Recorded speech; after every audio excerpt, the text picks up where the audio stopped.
I'm Reggie. And I am Brian. And this is R&B Talks. R&B Kind of half B.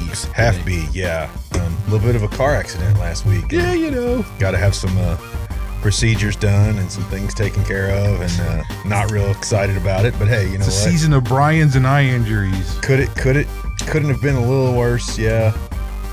Am I grateful that I came out of it in good shape? Yeah, my insurance company's been great. You know, my employer's been great. I got nothing to complain about. See? Just a thing, right? Just a thing. In case you're wondering, I'm not mumbling. I cannot open my mouth all the way. So that's a thing. So I will try to speak clearly and not sound like Mush Mouth from Fat Albert. Okay. Anyway. Yeah, Reggie, I just want everybody to know, while I was in the midst of the height of my injuries, Captain Reginald came and fed me delicious foods, and his wife prepared delicious meals so my family didn't have to, and, you know, did what good Christian brothers do. We feed people. You know, ain't nobody starving in my house right now. So, and I appreciate it because I got two boys that want to eat everything that's not, nailed to the floor. So, how was your week in general, Reggie? How are you doing other than getting rained on? I mean, I'm good. Couple things. One, like I had my doctor visit or whatever to like recap things because I knew my glucose has been a little like wicked high, but I didn't know it was as high as it was. But anyway, so I got this sensor now, right, on my arm that just updates my phone with what it is. And so since my appointment, that's when I was able to get it.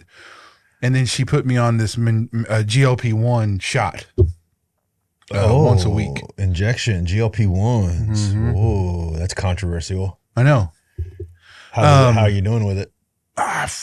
Fantastic, to be honest. The question to her was like, and it was really confirmation. Like, so I've been working out a lot. Yeah. And I'm not really, like, I feel great. Yeah. Which is the most important thing. But I said, I would have thought that doing the high intensity kind of thing I'm doing every day, there would be a significant difference. And she's like, well, it's because your sugar's too high. Yeah. And all this. So then, you know, she tells me all this stuff and she gives me all these.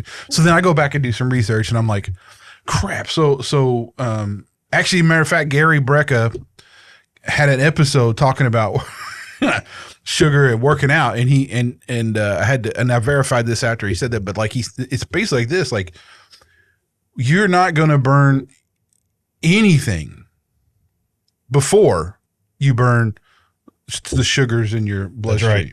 That's right. That's why they talk about the importance of pre and post workout meals not spiking your insulin receptors, right? Because if you're really looking to lose, that's why sugar is the antithesis of any kind of weight loss or fitness. Because if you're pounding sugar, or even if you have diabetes and your sugar is out of control, before your body burns fat or calories, it's going to burn sugar.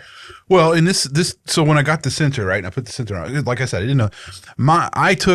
I worked out, and then granted, I don't remember what I had, but it was there was sugar. And then I was in the hot jacuzzi, right? And it got all the way up to 350. Yeah. My sugar did, right? And this is post-workout, you know, all this stuff. Yep. And I was like, what the hell? And so that triggered, like, it's just way too much. And then I finally got the shot. I took the shot. And like already it's half. Yeah. Mm-hmm.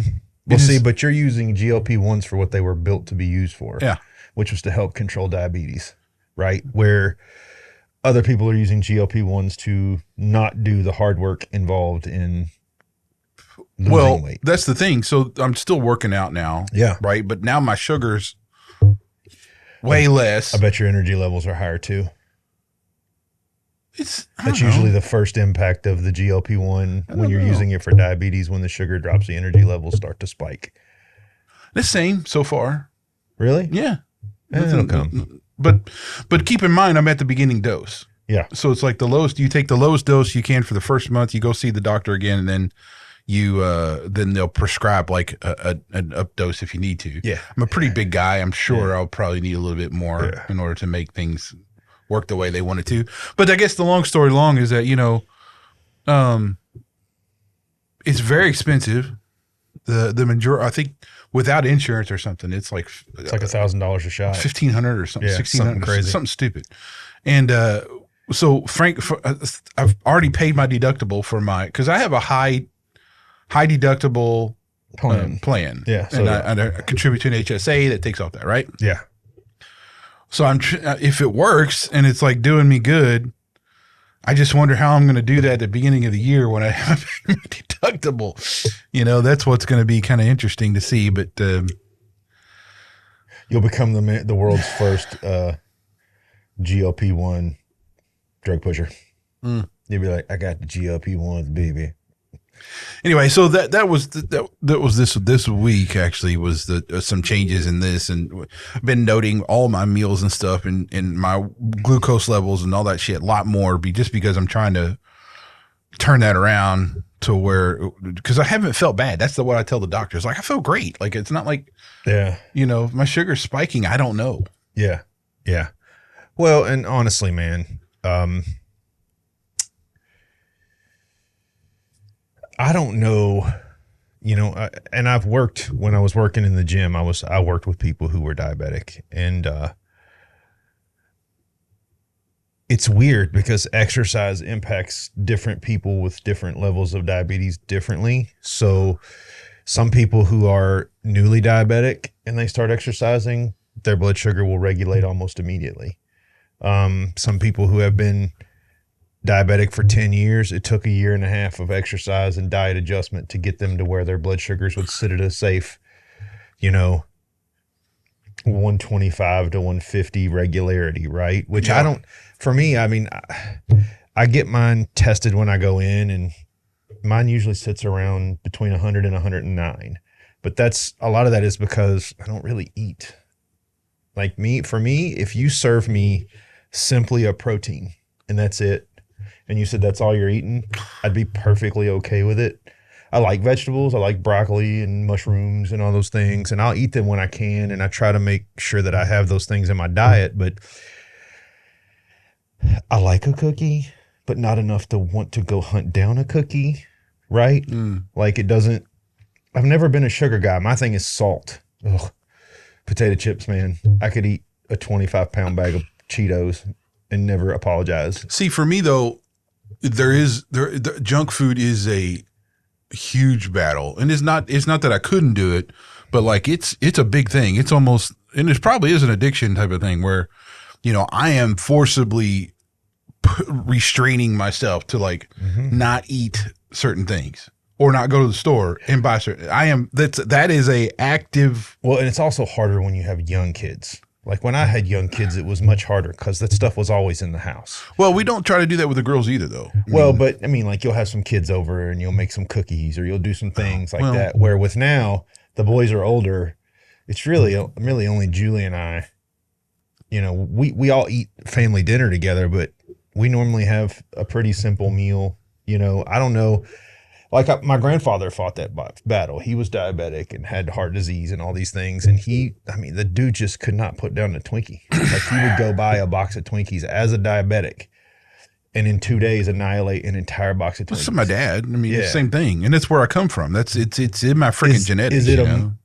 But I wonder sometimes, I've read on this, what percentage of that is a genetic thing, like a coded thing, and what percentage of that is a learned behavior? Well, and I guess I would say that I can't answer that question because I grew up with Coca-Cola. Yeah.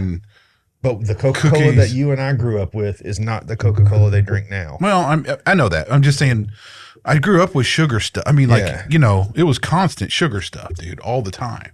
Mac and cheese was like every other meal. Is it weird that I am just not a mac and cheese fan?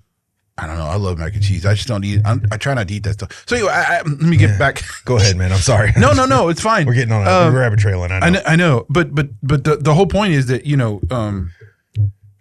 you may be doing. I guess I'm telling. I've been telling a lot of people this. I'm like, you may be doing all the right things, but and you may not know.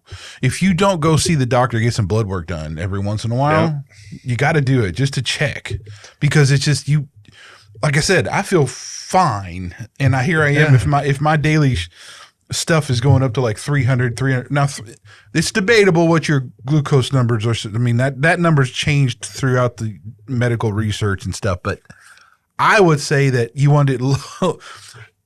I kind of tend to be like lower than the 150 kind of guy. I think that's healthy. Yeah. 120 really is what modern medical things say. But anyway, but if it gets away, if you don't know, you might not know. Yeah. There's a lot of times that you don't know until something bad happens, right? Till something catastrophic happens. Also, along the medical front, I was doing a lot of nicotine research as we talked about this. Yep. But I got Julie on a nicotine patch for a week to see if that would help her post COVID-19 stuff. Because she had that real bad COVID pneumonia and still deals with some of this stuff. And I'm like, well, you know what? If 90% of the participants in these research studies had like zero by taking I mean, let's do that, Well, and also, and I'm not a medical person, but I have talked to several people who were suffering from post-COVID stuff, and they did autophagy fasting, and all their symptoms are gone.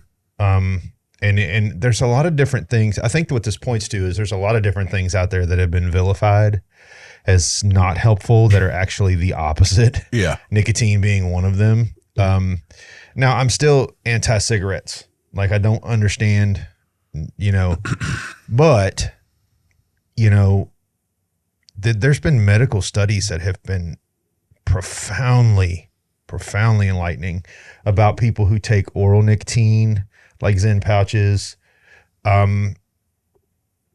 having less anxiety, less depression, less physical pain. Like, there's a lot of stuff that goes along with the studies that have gone on with nicotine, man. And, people all the time like to look at it and go, well, if it was just like this, but no, the thing is it's like anything else. If you abuse it, you're going to have a negative side effect. But if you're using it for a purpose, well then, okay, you can use it for a purpose. One of the examples I use is anabolic steroids.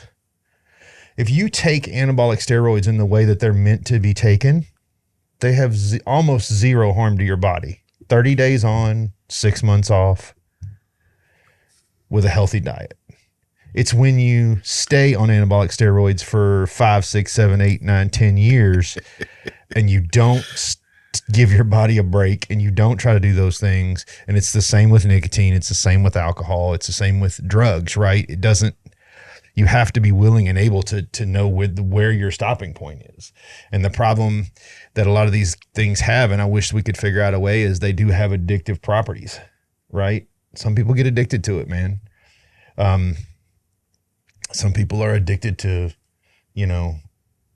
I'll be honest with you, I probably drink a little too much caffeine, but again, this all goes, there's a vilification of some things because we do have to look at this is the key for almost anything in politics and medical and everything. Where's the money? Of course. You got to look at this stuff, dude. Yeah. So why would they vilify nicotine? Well, if that can be used to treat this and this and this instead of these vaccines that cause this, of course they're going to vilify that. I mean, that's, and the whole thing about, in 1994 when all those cigarette companies got in front of the thing and they all had to confess their sins. They all had to swear that nicotine wasn't addictive. So they all did that. They all sat there and swore that nicotine wasn't. Now, far be it for me to think that any of those guys are like moral, high ground people. Because they're not. But then immediately though, the FDA starts doing all these nicotine things and shoving that out. And then they never got like accused of perjury or anything else. Yeah. So there's weird. See, the thing is, there's weird stuff. Weird stuff should trigger you to have a skepticism towards all kinds of things. And this is a good segue into this. I am skeptical about anything our government does, even with Donald Trump at the helm. Yes. Let me just say that. Yeah. Like, there's so much weird crap. Still, I'm still skeptical. Well, I mean, yeah. Okay, so I want to talk about. Now, first of all, I'm a fan of Representative Massey, but I want to also talk about the fact that there's a lot of Republicans, and again, I'm not a mainline Republican. I never have been. I am conservative. There's a lot of Republicans who are standing up and beating their desk and saying, well, Trump promised to change it all. Well, yeah, but he didn't promise to change it all in his first 60 days, right? So for you to stand up and attempt to stop a vote to keep our government running because you felt like the president should just come in and is going to strong arm every human being in the government, bend people to his will, that's something that has to happen over time. So I think that's probably, as much as I like Massey, I feel like that was a little bit of grandstanding. The same as Cory Booker standing in there for 27,000. But did he even say anything though? He said nothing. Like I listened to most of it in pieces because honestly, he annoys me. And he literally said nothing of weight from start to finish. He literally stood up there and made the same garbage comments that the left has been making for the last 6 years about the same garbage issues that nobody cares about. What it's reflective of the response that his party gave him. His party called him a hero. For what? For wasting everybody's time, for yammering on so that you could put up a Facebook post of your time that you spoke and your It wasn't even a filibuster or anything. It wasn't. He wasn't trying to stop anything. And I think that's what bothers me the most. My tax dollars pay that man to waste my time. He's wasting time, which, goes back to the post that I responded to yesterday. It just goes back to there's this, huge blind spot going on right now, which is now, honestly, I don't know if it's just hair on fire, what's happening with the Democratic Party. They're literally slipping lower and lower in the approval rating with every passing day. But my point it also being, seems like the lunacy is going farther and farther. Well, yeah. I mean, did you see the video of the young pro-life girl that the lady literally attacked in the street on live video? I mean, dude, you're just thug, violent pieces of trash at that point. That woman is piece trash. She couldn't stand on the street and have an intelligent conversation. So what did she do? She started swinging. Now, I will say Officer Tatum. Yeah. His whole thing at UC. Yeah. They had a whole group of masked people come in, tear it all down. And did nothing. And the cops stood there. Yeah. The cops. And here's the problem. These are the issues. The liberal left stands proud on these things. Like it's they stand proud on like these people are heroic for being just trash criminal human beings. Like they're like, and I'm going to say it, and I don't care who likes it or doesn't like it. Trash criminal human beings that have no moral center, could care less.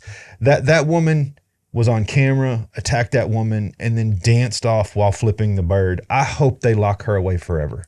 I hope they lock her under the jail because that's what she deserves. Those guys and here's the one that gets me the most. All right, so they found the guy that firebombed the Tesla dealership, 18 years old.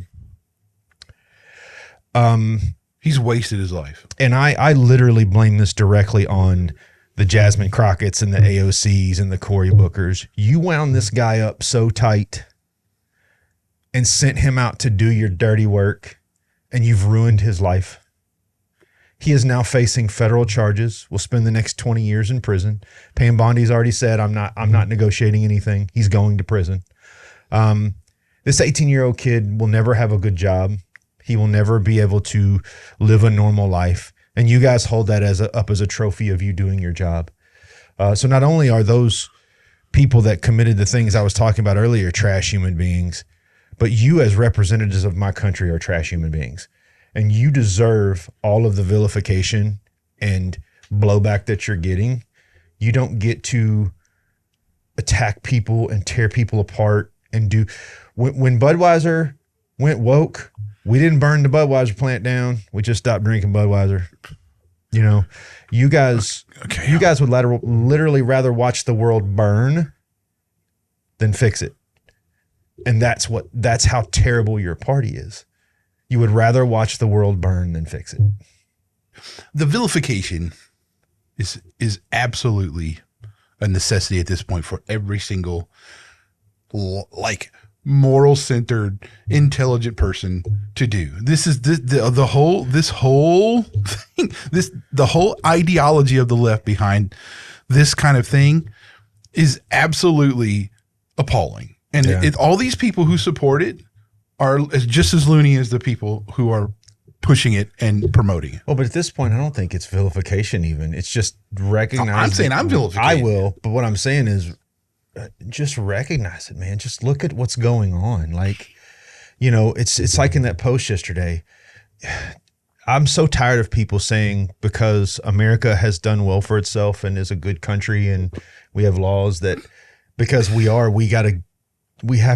deserve less. I mean, dude, go to another country and vomit that garbage up and see what happens, right? How could you even ask the question, how has American prosperity been taken advantage of?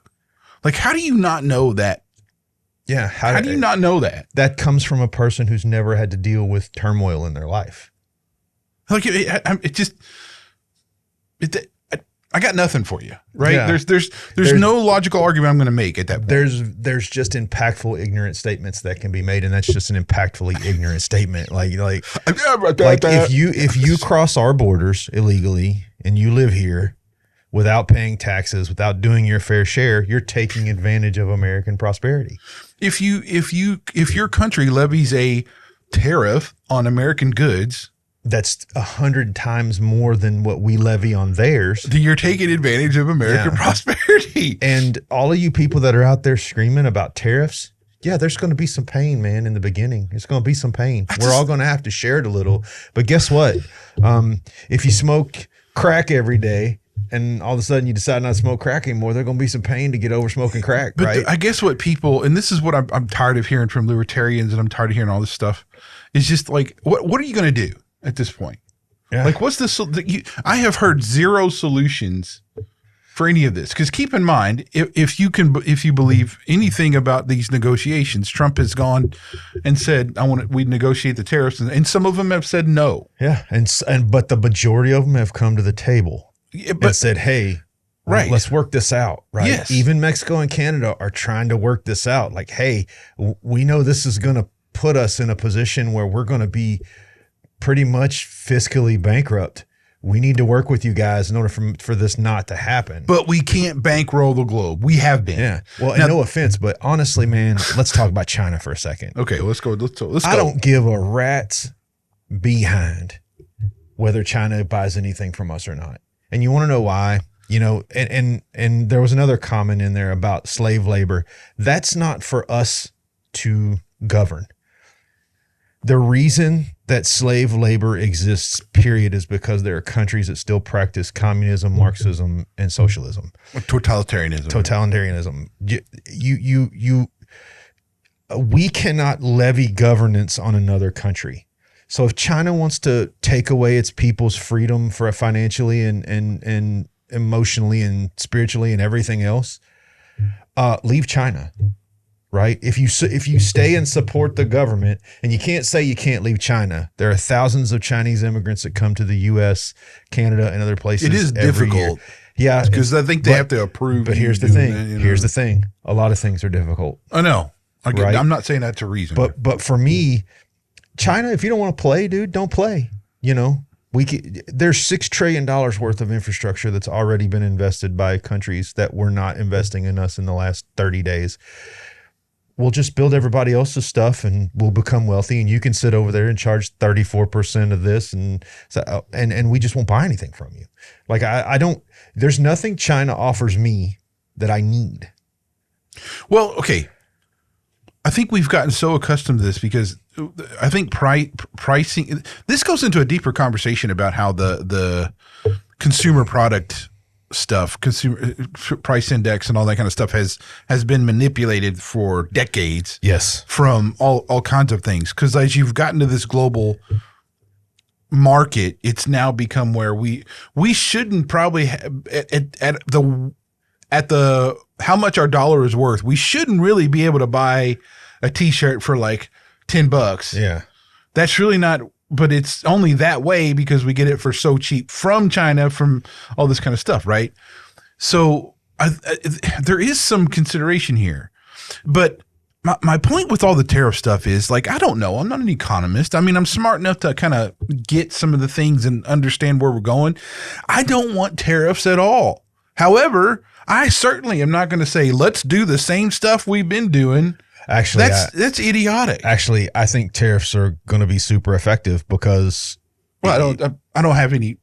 I'm just saying. I'll wait and see. Is what I'm saying. I think that if it's controlled, and if we negotiate properly, tariffs will simply be a tool to put the U.S. in a better position.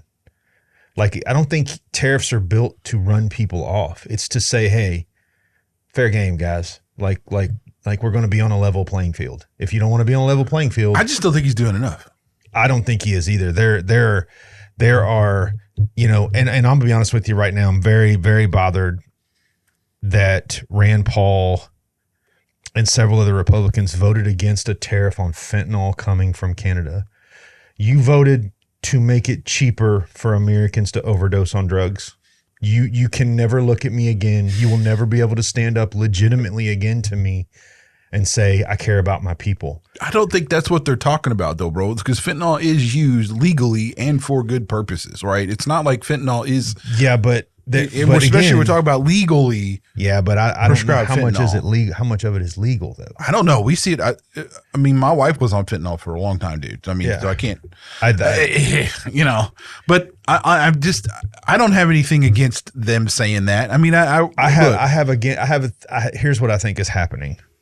I think you have some true colors popping out. But I don't think Rand Paul is a diehard libertarian. Bro. I don't. No. If I was a libertarian, I would be like, no. I think he plays whatever side pulls him influence. I don't think so, dude. But he's never been that way. Then why would he go against his party? Because he's not. He's a Republican with a strong libertarian background. Let me ask you a better question. Why would you stand up and go against your party when you have zero answers or alternatives? Because it violates your absolutely libertarian principle. The same thing with Massey. That's my problem. Is that the end goal? That's my problem. But that's what they're doing. That's my problem. You don't have, and that's why I don't consider myself. I honestly, man, at this point, I'm not anything. I'm not Democrat. I'm not libertarian. I'm not Republican. I'm frustrated, and I'm frustrated because nobody in Washington has a spine. No, none of them. Well, here's the thing. You go back. How many videos have surfaced about of Nancy Pelosi and Bernie Sanders standing up in Congress giving speeches about how tariffs are unfair and America should charge more? Well, all of a sudden now you changed your mind. Here's why you changed your mind. You got wealthy off the government. No, I get it, dude. I'm not disagreeing. And now you're singing a different song. I'm not disagreeing with anything. I'm just not passing judgment on Massey or Rand Paul. I'm not passing judgment on him. I'm just, dude, somebody come to the table instead of criticizing. Come to the table and say, I got an idea. How about we do this? Well, they say, why don't we negotiate? But this is the thing. They did did reach out to negotiate, and they said no. And they said no. So what do you do at that point? I want to hear a solution other than it's a bad idea. Then where's the good idea? What's the good idea? Yeah, like that's what I want to hear. And honestly, I'm going to be truthful with you too. This kind of hit me this morning. Worked all my life, Reggie. Pay taxes and never. I don't want to. But I pay them because I'd like to not go to prison, and they will put me in prison if I don't pay my taxes, although the tax code does say it's voluntary. It's voluntary, which is another just massive lie. Yeah. But if they couldn't get rid of the IRS fast enough, as far as I'm concerned.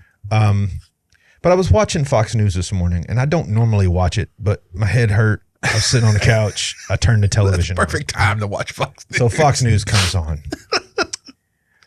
And would you like to know what the pressing topic of the day was? Brian, I want to know. I want to know. I want to know now. Why wearing sweatpants and hoodies is sloppy. and how we should go back to the days of wearing suits on planes. And is that really the biggest problem right now? Is that really what you should be covering with the billions of dollars that are spent through your news media and tax money and all of the stuff that you do and all the stuff that's out there going wrong? You took a few minutes to talk about the fact that, and let's be clear, not everybody in America has a network that pays them hundreds of thousands, if not millions of dollars a year.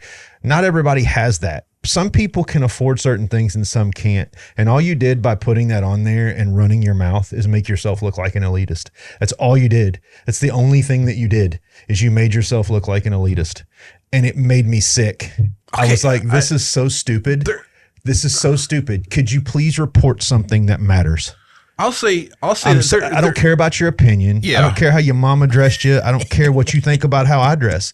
You as a person carry no weight in my life. But yet you want me to tune into your channel to watch you talk about absolute banal piss as that. I would say though there is a conversation to be had about that. I don't think so, man. But it's different than what you're saying. I think the because there is a psychological component to the clothing and the atmosphere and everything else. That the clothing is part of that conversation. Now, but would I say, is that anything I'm going to be worried about here with all the other? No, it's not. That's like the last thing on my mind, and I don't really care what anybody else. Dude, I'll tell you how little it means to me. Yeah. I was the number one salesman in most companies I went to work for. And while most guys showed up in 3-piece suits and ties, and I outsold them triple in my jeans, my short sleeve button down, my tennis shoes, my nice watch, and my calm demeanor. Yeah. So I don't think it really matters. I think here's the thing. I think it matters to elitists if you show up as an elitist. Yes. Yeah. I think that is such a waste of people's time and energy. Well, keep in mind too, suits are expensive, bro. Yeah. Like it's like I bought a suit and I went to the low end of the suit and it was still $500-600 bucks. I have to wear a suit sometimes, right? I mean, I'm in corporate management, dude. I mean, so I deal with a lot of executives and stuff like that sometimes. But at the same token, dude, so aggravating. At the same token, even corporate attire has no one wears a suit. Well, but here's my thing. Well, you don't know what that person does for a living. What if that person works in a gym? What if that person, works in a factory? Yeah. For you to make a blanket statement like that and waste time and energy, there is people losing their homes to flooding right now. There is a fentanyl epidemic killing people in our country. There is an attack on civil liberties for American citizens by a hyper left wing evil, and I call it evil because it's evil force. I could sit here and run down a 10-page dissertation on all the things that are more important than what you think of what somebody wears on an airplane. But see, the airplane thing really bothers me though. That does. Because why does that? What does it matter? Who cares? Who cares? Who cares? If you're so uncomfortable, buy a first class ticket and shut up. But even in first class, no one's wearing it. Yeah. Okay. When I used to travel for a living, yes, you do run into those, and because I had status enough to where I was pretty much always in first class. Like you get bumped up all the time, and I was usually flying out of Boston or flying out of New York. That's when I lived up in the Northeast. And I'll say this. I mean, because you're talking about, there's people that do this every day. They'll fly from New York to DC or New York to, they hop around every day, right? Yeah. So they're going in and out, and there's government officials, there's high-level contractors or whatever. Guys like me who are a consultant kind of stuff. Yeah. So everybody's really on the plane, probably dressed up kind of nice if you go in the morning, and because there's a lot of people that are doing that, right? Because they have to. However, there are many times when I'm going to work somewhere, I'm going to stay there for a few days at least. I'm not on that plane wearing a suit. Yeah, no. There's no way. Even when I was selling and working shows, I flew in comfortable. Now, when I got to the hotel, if I needed to put on a pair of slacks and a button-down shirt, I would do that because I always went to the hotel before I went to the show. Yeah, but I'm not getting on a plane dressed to the nines. Matter of fact, have you seen how small airplanes are now? They are unfriendly to guys my size. Yeah, look at. I mean, I'm 4 foot wide, bro. I mean, when I sit in an airplane seat, it is literally uncomfortable the entire time I fly. Yeah, because I'm literally crammed into this small area where I'm usually sat next to someone who feels like they got to take the dude stance, where they got to spread their legs out and, read their magazine. And I'm like, dude, we're there's like 800 people in this tiny metal tube, dude. You got to relax. And the reason I say that is I remember the first time I ever flew. I flew on a 747. The seats were huge. I was like 18. Like you literally had like this big cushy tilt back seat, and there was room in the rows and big cushy arms. And now it's literally like getting shot out of a slingshot wrapped in celery. Like, it's ridiculous. Yeah, and the thing is they just keep making the seats smaller and the rates higher. Right. So, I just think, like, today it frustrated me because I'm sitting there and I'm like, all right, I want to hear something impactful. Talk about something that's actually happening. And it became, I don't like the fact that people don't wear suits anymore. I don't like the fact that people wear sweatpants and sweatshirts or sloppy. Well, dude, I'm sloppy and I'm one of your viewers. And now I'm going to view you less because you pass judgment on me and how I dress. You don't know me. You don't know what I'm doing. It's man, I don't know. It's just pathetic. I just wouldn't care what they said about anything. Well, it's not even that. It's just, dude, like the world's on fire. Just talk about that. But I don't think be an actual journalist, right? Don't be an entertainer. If you're going to be an entertainer, it's just like George Clooney in that whole speech he's been giving after the end of his play about, government and journalism. Shut up, George. I don't care what you think. Go be in the next Ocean's movie. Go do what you're good at and stay the hell out of my politics. Well, he has a right to say what he wants. Yeah, but I don't have to listen to it not when either. I'm paying for it. No, he doesn't. Well, I can refuse to pay for his stuff, and that's fine. Yeah, I don't watch anything. And the thing is, man, I'm gonna be honest, man. There's a lot of his movies I really liked. I loved Michael Clayton. I thought that was an amazing movie. I thought that was the twists and the plots. He's an amazing actor. But dude, get your head go. I don't care if you want to go save. See, they're in another world. If you want to go save Wisnamizna in the middle of nowhere, dude, do it. But don't take me with you, dude. I don't care, right? Like, there are people on my street starving. Shut up about that. And if you really want to do something, how about you take care of your homeland, the place that made you wealthy, the place that made you rich, the place that made you what you are today? Because Bosnia and all those other countries didn't make you rich. But they don't see this is they're stuck in this bubble, man. I mean, this Hollywood is. They're like in their own little bubble of things. And here's the thing. I'm not against the bubble, man. Go be in your bubble. But you have a right to be in your bubble. But they don't have it. They're oblivious to everything outside. But I don't care if you're oblivious. If you want to be oblivious, that's cool. But pick your side, man. If you want to be uber wealthy and support people that tell me I can't be uber wealthy, shut up. Okay, I saw this the other day. This is kind of similar to this. There was like, and I don't even know if this is true or not, but it was something that I thought would be interesting to talk about. Is like, there was a post saying that there was 420 acres in Texas bought by an Islamic group to have this Muslim community that's self-governed or something like that. How can that happen? Well, how can that happen? How can a connected terrorist organization? Well, I don't know if it's a terrorist organization. Dude. I'm just saying. What are the rules of Islam? I know if that. It's murder. I know that. If they weren't, if there was no terrorists involved, I'd say okay. But you're going to buy that much, and you want to be self-governed. Yeah. No. Yeah. We're done. It's jihad. Yeah, you got to go. I know, but what my point is though is like how, not just how, but it's like, why is that a thing? Like, why would we say, hey, you know what, this is a thing in our country, and we do this for the Amish, so it's kind of hard for us to say like, well, since we do it for the Amish, we can't do it for you. We don't really do it for the Amish. If the Amish commit murder, they're going to jail. Well, if an Amish man murders anyone in or outside the Amish community, and he's caught, he's going to be subject to the law. It's the caught part. I think that you know probably there's some of that happens. And Amish deal with their own. You can't come to the United States and start a country within our country. It doesn't work that way. I know. It does. That takes literally 100% of the sovereignty of our nation away. But that's what, like, there are places that do that though, man. I mean, you got embassies. That's a different thing. Yeah, but an embassy is different because it's governed by the laws of the country that it is. So if a U.S. embassy is somewhere, you're subject to all U.S. laws if you're inside that embassy. I know, but you can still create your own sovereign state if you own that land. Self-govern.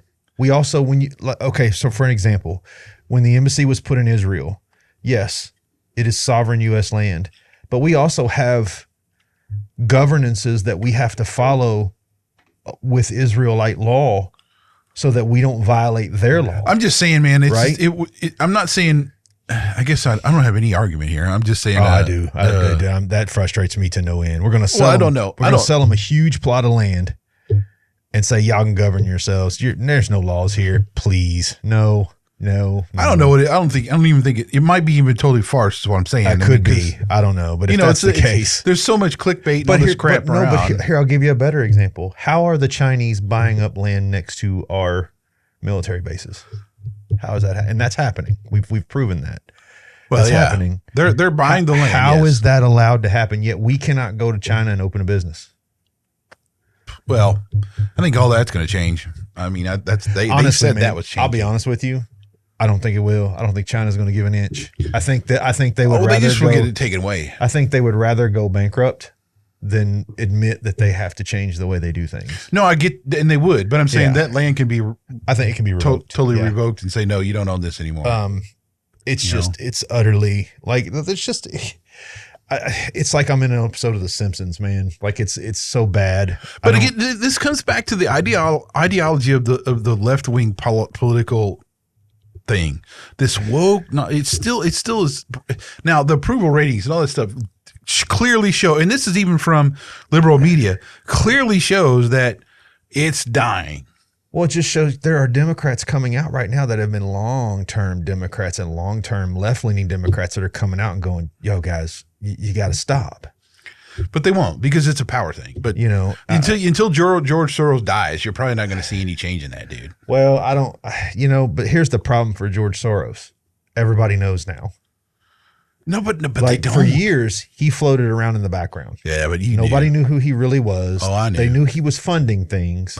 I knew. But now he's way out front, and everybody's like his name is being Bill Gates bandied about like a shuttlecock in a badminton contest, and no one is unaware anymore. I think the thing you got to be more careful of are people like Gavin Newsom, who. He is a literal snake, or he's a wolf in sheep clothing because he's got this podcast now. He claims to be centrist and liberal, yet anytime, and not liberal, but anytime he has a conservative guest on and they challenge his stances, it's just talking points. It's not, well, here's why I think my party is wrong, and here's why I think my party. This is the same guy that while California was burning in the background behind him was already planning what to build over top of the ashes of his constituents' homes. That's the guy you're talking about. Well, like that's your rock star for your party. Let me get back to this though. Tariffs, man. I mean, I'm just tired of hearing this crap about blah, blah, blah, blah, it's bad. It's going to do this. Yeah, it's going to have some short-term stuff. It's going to be short-term problematic. It is. There's going to be. We have to consider I don't know how long, since World War II, the just blatant disregard for anything in our trade policies that have all these tariffs have built up since then. We have to fix that. And that's not going to be an easy thing to do. It's not going to be something that doesn't come with a short-term hurt. Well, it's just like I told you. It's just like I stated the other day. If I owned a business and I looked at you, Reggie, and you work for me, and I said, Reggie, we are super successful. We've done so well. But you know what I'm going to do?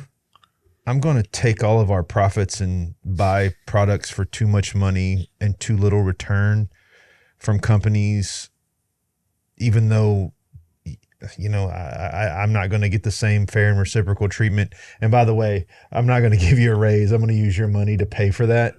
you would quit. You'd be like, you're a psycho. Yeah. Done. You'd be like, what is wrong with you? Yeah. Yet we stand by and watch our government do it to us every day. Yeah. Take more and more of our, nobody, I have never seen a government official show up and say, you know what, I'm going to do your job for you today. You can take a day off. Not once. But they want to take my money. I had a corporate situation, like it's been a long time ago now. The same company I worked for before, I don't remember which acquisition, but it was whatever entity that was before.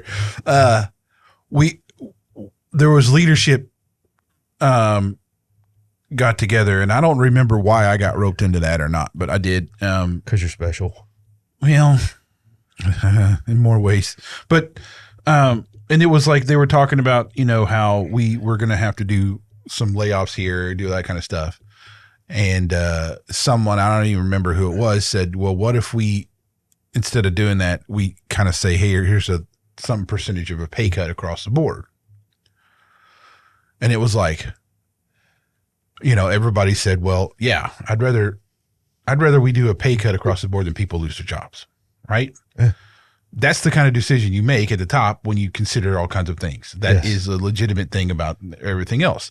And it ended up where the CEO took he didn't take a bonus. He didn't do this. His cut was significant. And I thought that was admirable. Right. Yeah. But stuff like that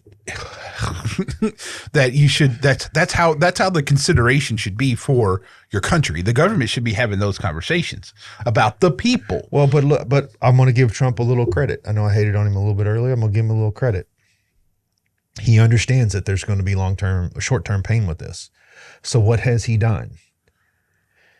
He's trying to extend the Trump tax cuts to be permanent so that we don't see our taxes go up. He's trying to increase the child tax credit. He's trying to get tax credits for homeschool kids, way more than they've ever been able to access, if anything. He's trying to regulate industry within the U.S. in order so that things like automobile prices and stuff like that don't go through the roof. He's got a plan that's in place, got voted through last night in one house, and is probably going to make it through in the next one. So he didn't just do this and tell you were going to suffer, right? He's like, I know this is going to suck, but here's the plan to make it suck less. And I'm going to try to get this passed so that we can get you guys in a position where you're not losing in this fight that we have to have. Well, right. And I think the key point to all of that, Brian, is that it's not Trump that's making these policies up. Trump says we need to fix this. So he'll find the best person he can possibly find, economists and, scientists or whoever the case may be. And he'll get their input about all this kind of crap. And he'll say, okay, here's how we can put this together based on all these super, experts in the field and all this kind of stuff. And they'll give him input. He's done this throughout his whole entire business career. Like when he goes and make a real estate investment, he doesn't just make, well, he does sometimes, but I'm saying like in general, when he goes to make a big thing, he knows that he doesn't know everything about everything. And he does go get he doesn't care what it costs. Yeah. He'll go get whoever's the mastermind of every situation. And more often than not, it doesn't wind up costing us anything.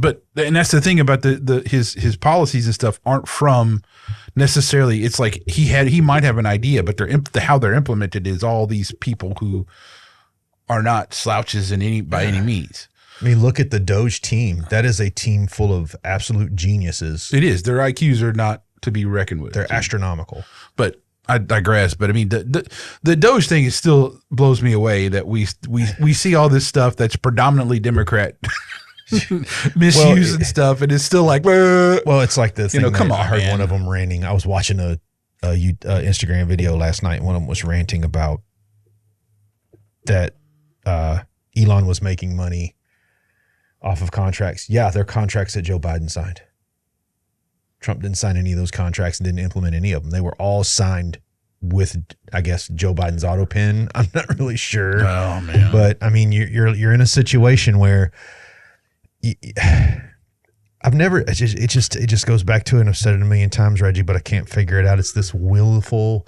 It's just this wanton, willful, dismissive ignorance that is purposeful and is something that is being done intentionally, and it just, I can't make heads or tails out of it, right? Like what is what is it that you're getting from this willful ignorance that is benefiting you in some way other than making you look like a crazy person when you talk?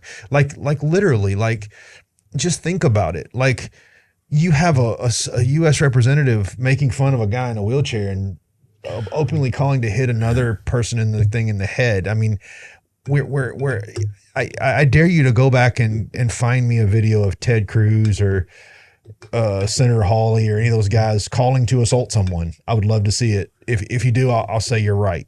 Like, it's this weird,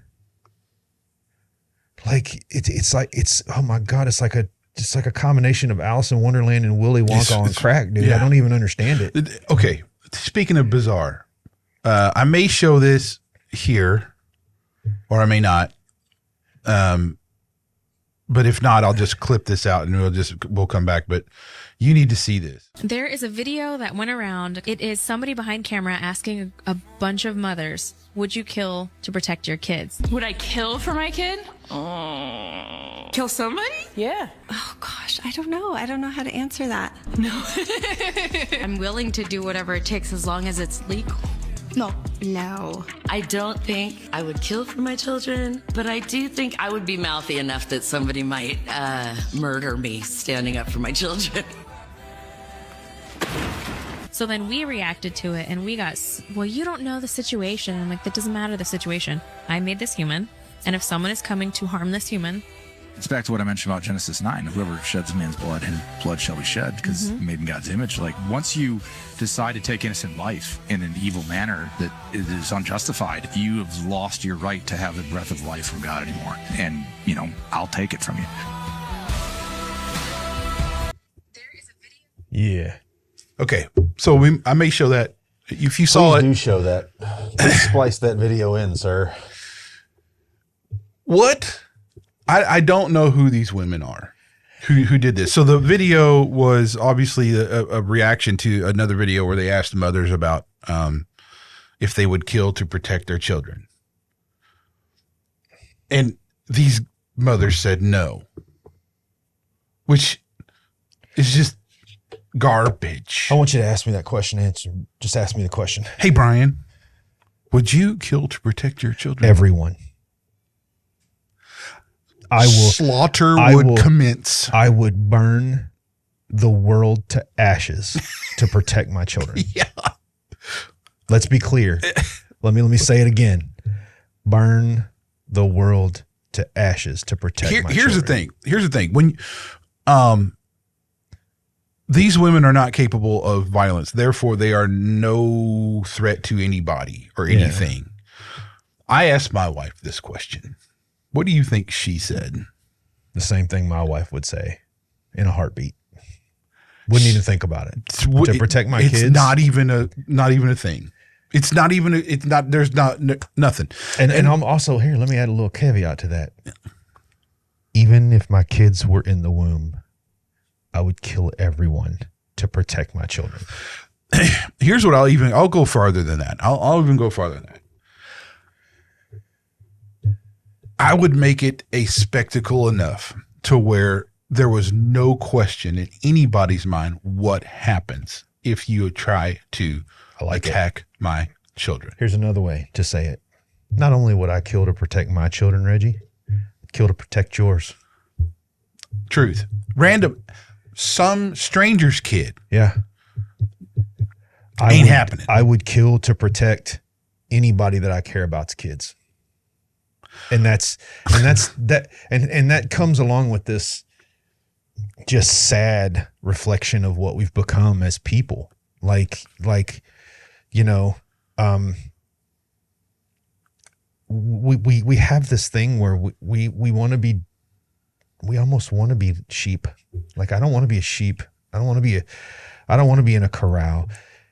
Reggie, if we're in a situation where I had to choose between a guy who's threatening your life and your life, I'm going to kill the dude threatening your life to defend your life. Yeah. Like it's not a question. Those women, and I don't know any of them, but just listening to what they say, they have zero value for life because they don't see life as something sustainable. But how could you? My thing is like, how has your psyche evolved to such where you don't view your children that way? That should be a question where there shouldn't be a quarter of a breath taken before you answer it. I'm just floored by that, dude. Now, granted, again, I don't know where this was. Don't know who these women are. They don't say that. But I foresee this as another example of woke hive mind. This is it. Yeah. You're so freaking weak.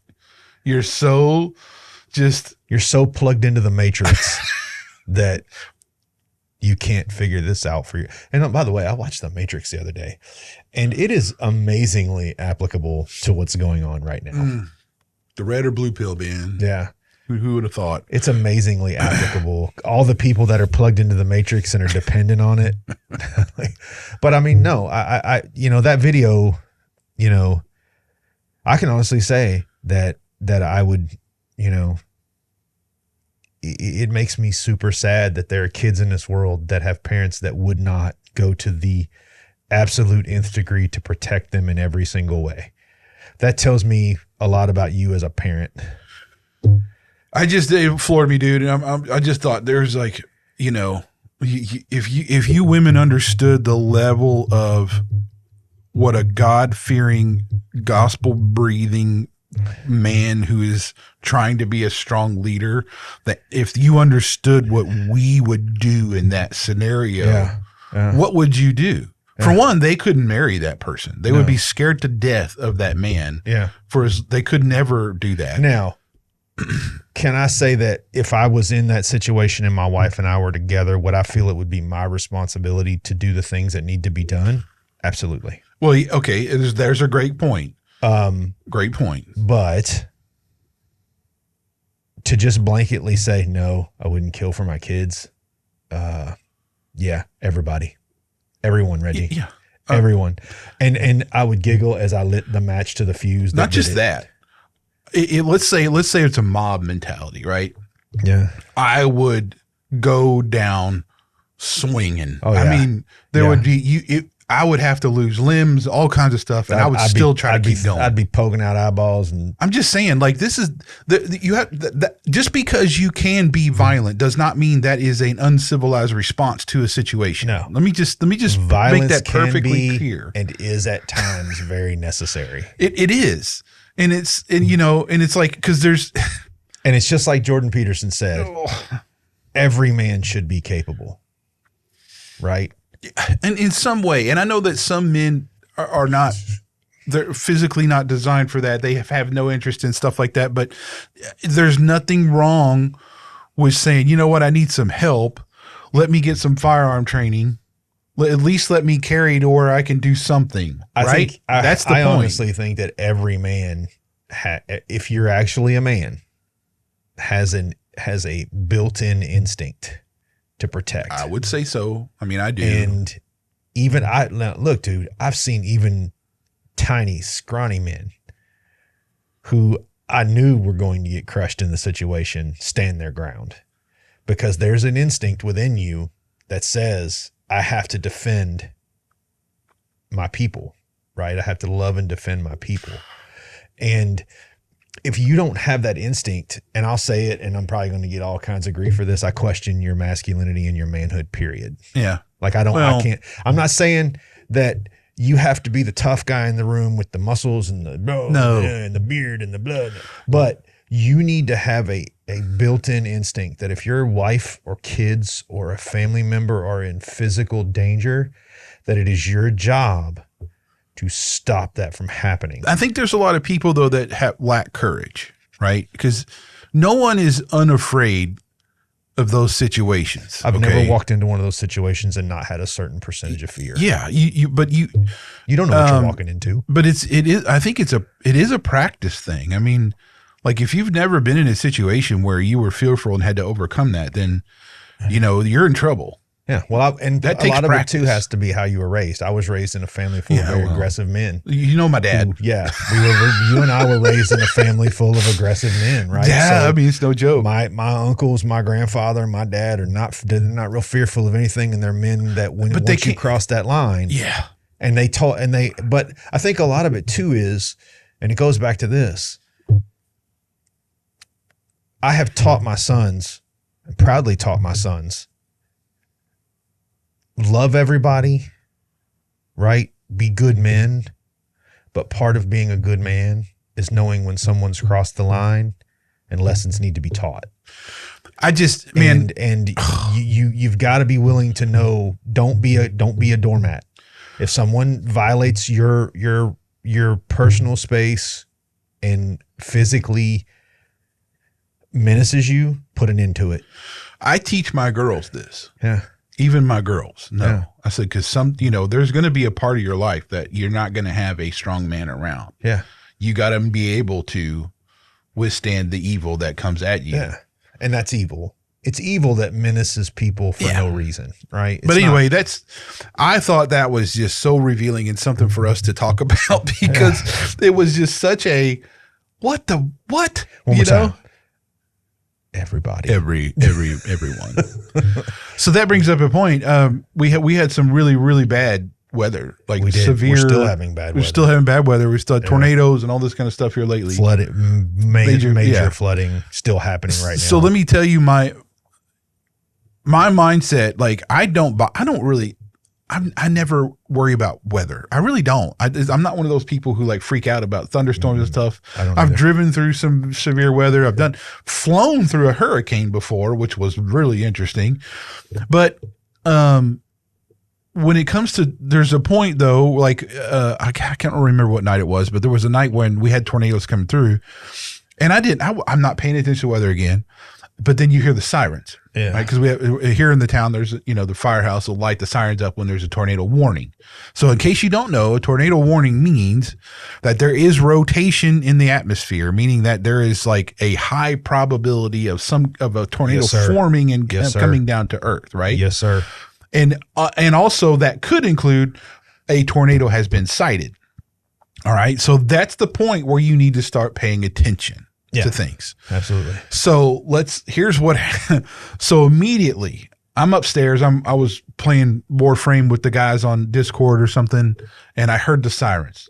Well, dad mode kicks in, right? So then I'm like, I quickly like shut everything down. I get on my phone, look at radar maps. I'm doing all this stuff. I get the girls because they were in bed, shove them downstairs and everything else. And then my ass sits on that freaking porch. Yeah. I'm on that damn porch. I don't care how wet I get. I don't care anything else. As soon as that freaking thing, as soon as I see the weather, and it's night, so it's hard to see anyway. Yeah, you can't really see much. But there was so much lightning, I didn't need anything else. So I'm out there. I'm like really, really watching stuff, and it got real hairy for a minute. I almost went in, but so I'm the one who's going to sit out there, who's going to stand watch, and is going to be the one that has to take the risk of being that guy for my family. Yeah. Right? Now, that doesn't always happen, but I guess that's just I wanted to talk about like how we deal with even situations like that as biblical men, because that's another thing that we have to understand. It's your job. Yeah. It's your job. You're the guy that stands watch. You're on guard. I will punch a tornado, like right in the gullet. Yeah. Anyway, yeah, you're right. It's absolutely our job as men to protect our families in all situations, right? Like, and this is something I don't think, everybody looks at me and goes, well, it must be easy to tell a God. Listen, you got to understand something. The weight that comes with being a man of faith is about as heavy a weight as you can carry. And the reason for that is it doesn't matter what my kids do or my wife do. I answer for what happens within my family. That's it. To God, to my fellow Christians, to everything that goes on, I answer for it. But it's a welcome responsibility, right? Recently had an accident. It's caused some ripples in life. It's my responsibility to deal with it. So I'm dealing with it, right? The surgery, all the things that are going to have to happen are my responsibility to deal with, right? So it's one of those things where you really have to, one of those things that I tell people all the time when they're like, well, I'm thinking about giving my life to God and I want to do this. I'm like, I think that's a good thing. But I also have a real conversation with them about what that means. Like you're going to take on a level of responsibility that's more than you've ever held in your life. Not just, and you need to take it on in a welcoming way. You don't need to be like nervous, like, because we have forgiveness. We have that thing within us, but we are still responsible for the actions of our family. well, you're not going to change overnight. Yeah, no probably. one is. But you know, it's a process. Yeah. But you got to be willing to go through the process. Yeah. And be willing to mess up as you're going through the process. But I would also encourage people to reach out to your neighbors, make sure they're okay. You know, a lot of people in America today, we've become masters of minding our own business. In times like this, where a lot of our country is in turmoil and there's chaos and there's flooding and there's homes being destroyed, reach out. Find out who you can help. If the church is gathering money to help people with floods, go to the church and help. Like, do the things that are responsible, that are your responsibilities as just a person in a society, right? That there's people that are struggling. Like, you know, the little boy in Kentucky that got swept away. I mean, that family is crushed. That 9-year-old boy is gone, right? And that family going to need help. So I would encourage the people within that family's community to stand up and be like, doesn't matter how bad the tragedy, we're going to help you. Yeah.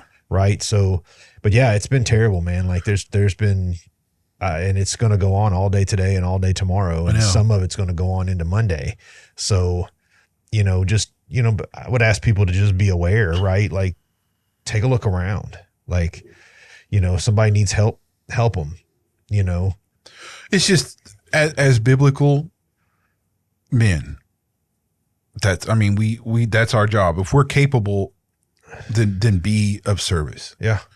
You know, that's the thing, you know. But also take your job. If you have a family, man, I mean, this is your job. I mean, you're the watcher.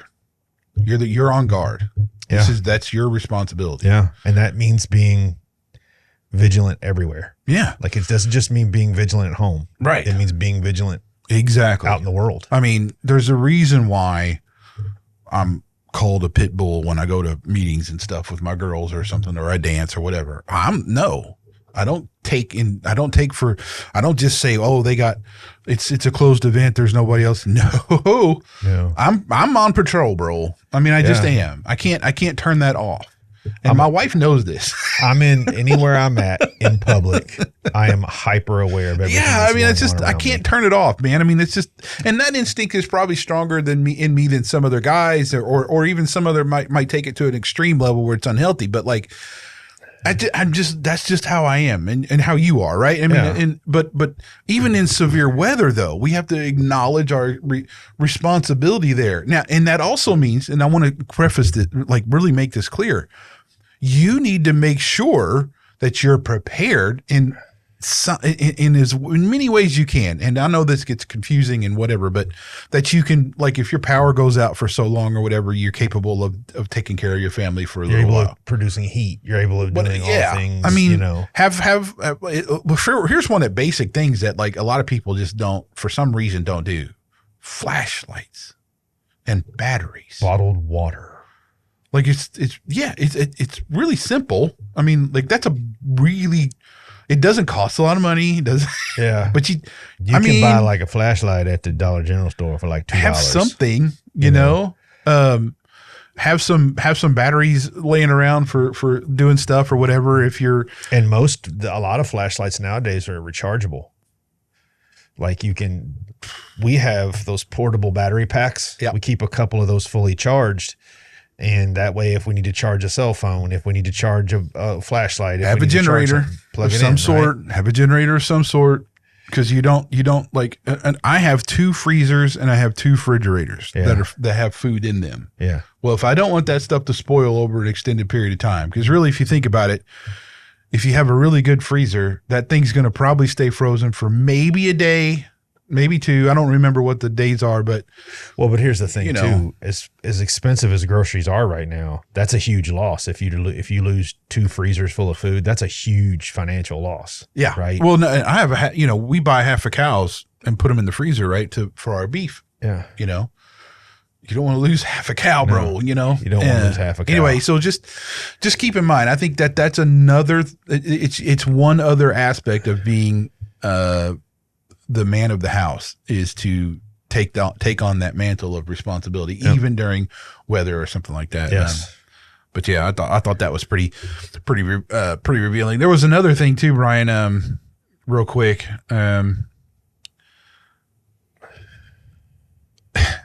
Okay.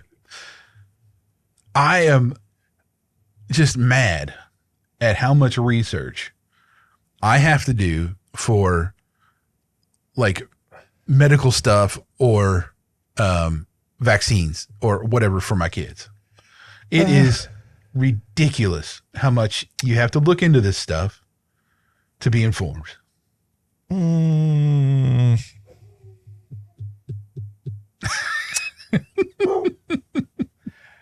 I ain't mad about it.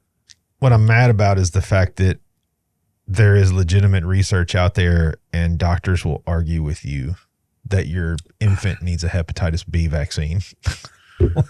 like, dude, I get it, right? Like, that's how you get paid. I understand. But even if your doctors are trustworthy, right? If you have a good doctor who's like got their head on straight and whatever, or the whatever, they're mandated to do certain things, right? So one of them recently was the whooping cough vaccine. Yes. And I'm like, no, they're not getting any vaccine until I look into it. I mean, because I can't just trust anything. You know what I'm saying? That's what makes me angry, because I can't just trust my doctor because they're mandated by the organization they work for, unless they're completely on their own, which is very few these days. Super rare. Super. So and if they are on their own, they're not treated very well by the medical field. Yeah. So, and then sometimes they're mandated not to tell you things or whatever. Like, I have to go into my doctor and say, I found this study, da da da da da da, and she'll and you know she's told me before, well, they don't really they frown upon this or that. But at the end of the day, she has to be political about what she tells me because of the organization she works in. My physician shouldn't be political. No, there shouldn't be some kind of other agenda besides that, other than the real scientific research that you're talking about. Yeah, and all research should be considered, right? Like, it shouldn't be, well, we're only going to take research from these 3 sources, because that's instantaneously prejudicial and nobody wants to be. I'll be honest with you. If I'm having a discussion with someone and they're continually citing the same source over and over and over again, the more they cite their source, the less legitimacy that argument has. Yeah. If you haven't done any more research than to pick up your Google machine and go to the first article that you read and take you a snapshot and argue that article, if that's your idea of research, your argument's not real legitimate. Well, and even using AI. And unfortunately, a lot of doctors like to use the AMA, which we've already found out that the AMA and all those guys were polluted by the Food and Drug Administration. They're already financed by the Food and Drug Administration. So that's not. There's an agenda-driven. Yeah, it's an agenda-driven research, right? Yeah. So it's not going to be something that I'm going to look at and go, oh, well, that must be the end-all, be-all. And just to be fair, not all independent studies are legitimate, right? Like, there are some independent studies that are just ridiculous. Like no, I'm not going to feed my kids clay because they might be 3% less likely to get. Rogan had somebody on. I don't remember what it was now. The vaccine girl? No, not that. There was a couple guys. Oh, dude. And they wrote a paper completely made up, submitted it to whatever medical research, and it got like awards, and it was completely made up, and it was like it was like how to properly train the men and like as a dog is what the whole paper was about. Like, if you do all this stuff, and this is a peer reviewed journal, and it was like exemplary, and they called it up. Who is the peer? Is what I'm wondering. Who are your peers that would read that and be like, this makes sense? I mean, that's what. Well, and if it sounds like it's from Narnia, guys, it's probably from Narnia, right? Like, it's probably has nothing, like. I mean, I think probably the most prominent one is the food pyramid. It was another bucket of garbage. It was the food pyramid to this day. The BMI, utter bucket of garbage. Like, the body mass index is so stupid. Like, but because they are used it's a multi-prong attack. Things like BMI and the food pyramid, they branch out from not just physicians having false information, but false information being used with insurance companies and medical coverage and things like that. According to the BMI, all men at 6 foot tall should look exactly the same. Well, it doesn't take into consideration genetics, anything like bone that. density, Nothing. But we take that as gospel, right? Like, oh, well, they said it, so it must be true. Well, great. I'm the king of Spain. Where's my crown and where's my throne? My brother is a great example of that. Robbie, he is a massive dude, right? Yeah, Robbie's an all the way big dude. Yeah, and his BMI looks like he should be dead, but yet he when he was working for a church, they did this thing where they sent because it's not BMI. There's actually a legitimate one where they do all these tests and stuff to measure your fat. It's a body metrics test is what it is. Yeah, and so it takes a while. Yeah. So they offered that to the employees, and Robbie did it. Yeah. And he was nowhere close. And it was funny because you'd think, as big as he is, he'd be like, that thing would show. Oh yeah, it showed you. No, he was actually like, it was still like I forgot what the fat percentage was. Was it nothing like you would expect though? Yeah. Right. Yeah. When I did one before, it was surprising. Right. It's like, okay, I guess I'm not. I'm big. Obviously. Well, it's like a lot of this too. They have these electrostatic BMI machines that you can go to like fitness stores and stuff like that and get a reading. Those are garbage too, man. Because they're all used to sell you products. Yeah, like they're not. Look, man. There's real. My point is though, there actually is real scientific ways to figure this out. There's ways to get tests and measurements done. They just don't cover it in your insurance. I mean, let's be honest, man. I mean, I'm 50. I'll be 50 years old in a month, right? I'm 50 years old. I'm stronger than most 20, 30, and 40-year-olds I know. I eat pretty decent. I indulge when I want to, but that's not every day, I can go to the gym and outlast most human beings, right? And I don't, and that's not to say that I'm better. It's just, you're not going to look the same as the person next to you. No. It just doesn't work that way. You might have similarities from time to time, but my build and your build and my son's build and whoever's build, there's going to be differentials that flow in between those things. And you cannot realistically on any level believe any level, period. And I would love to have a physician on here one day because I would love to argue the BMI. That would be a great debate because I can start throwing out some stuff that will scare some people. There's no plausible way that you can tell me that the BMI reads properly, that is every man who's 6 foot tall on the earth should weigh the same, have the same muscle mass, the same bone density, the same everything. It's a load of crap. Yeah. It's a load of crap. Yeah. Well, so anyway, it was just something I thought was funny. All right. So look, you're out next week. I'm going to be out next week, guys. Got to get my face fixed. We won't go into all that. Just got to get my face fixed. So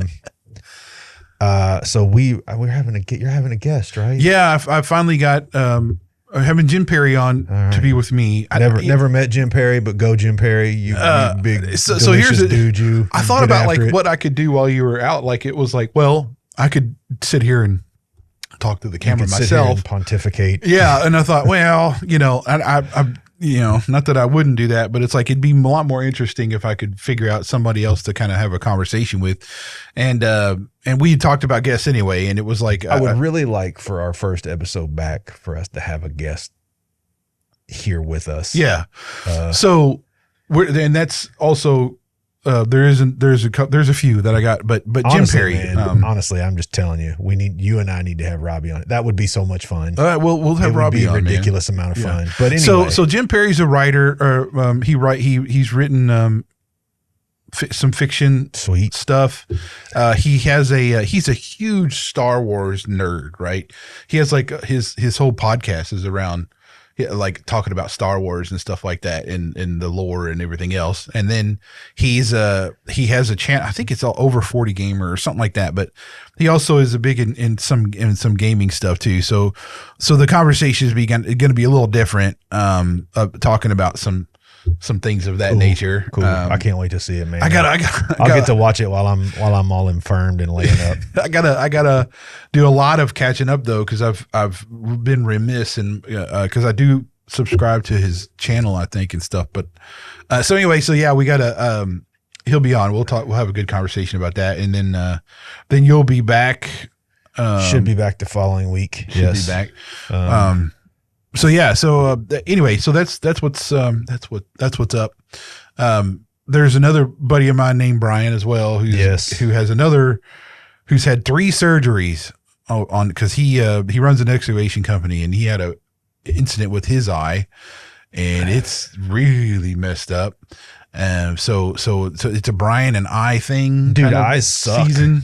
Eyes suck, man. My eyes just suck. Just pray for the Bryans and their eyeballs and the stuff, because there's something going around with the Bryans. I don't know what it is. Going on with eyeballs. Yeah. So anyway, yeah, keep them in your prayer, and we'll catch you next week with the special guest. Guys, Jim Perry. I'm going to be out for a week, but I want to leave you with this. Use your common sense, right? If you don't have it, find some. If you don't have it, learn what it is and get some. But use your common sense. You know, I stand by what I've always said. If you show up to my door, I don't care if you're gay, trans, Republican, Democrat, left, right. If you're in need, if you're hungry, I'm going to feed you. If you're cold, I'm going to keep you warm. If you need help, I'm going to try to help you. And that's the spirit that we really need right now, is not this just chaotic division where everybody's trying to stab everybody in the back and everybody's trying to defame everybody. Look, I'm not going to agree with everything that everybody does, and neither are you, but that is not a reason to vomit up falsehoods, attacks, and just general nonsense. I'm going to go back to a little song from the 60s. What the world needs now is love, sweet love. Love, sweet love. Sweet love. So I'm Brian. I'm Reggie. It's R&B Talks. See you guys. Bye-bye.